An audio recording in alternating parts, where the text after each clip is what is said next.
Tayari wameweza kusogea hapa kwenye sehemu ambayo kwa ajili ya kupokea vitu mbalimbali, na moja kati ya kitu cha thamani na cha huzuni kukipokea ni mwili wa marehemu Karina.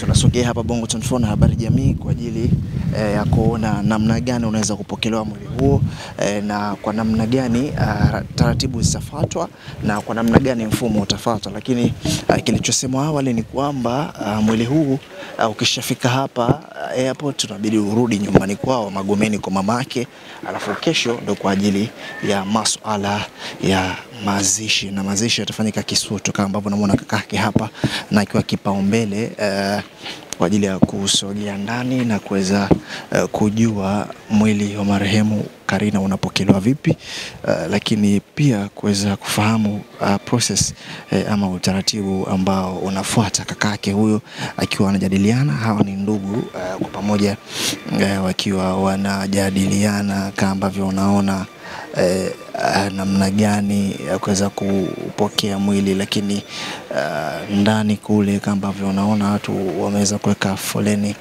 kwa ajili ya kumpokea. Lakini vile ambavyo unaona watu wengi wamefurika hapa ni tafsiri halisi kwamba Karina ni mtu wa watu, Karina anapendwa na watu, Karina watu wanajali na kuguswa kwa kile ambacho kimeweza kutokea. Hakika huu ni msiba wa taifa, hakika huu ni msiba wa tasnia, hakika huu ni msiba wenye majonzi kwa watu wote wa karibu na masuala ambayo yanahusiana na tasnia. Mungu ailaze roho ya marehemu Karina mahali pema peponi. Amen. Yeah, asante sana.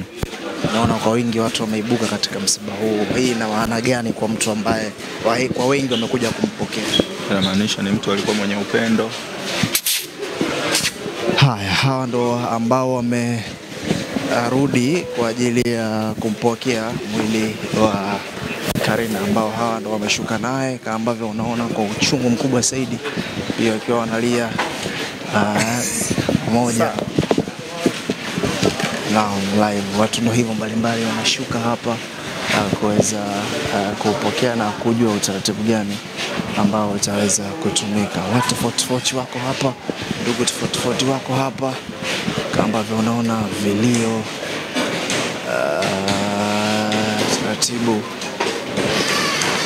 endelea. Kubwa zaidi, endelea kufuatilia Bongo 24 na Habari Jamii kwa ajili ya kupata updates zote ambazo zitakuwa zinaendelea hapa airport kwenye mapokezi ya mwili wa Karina.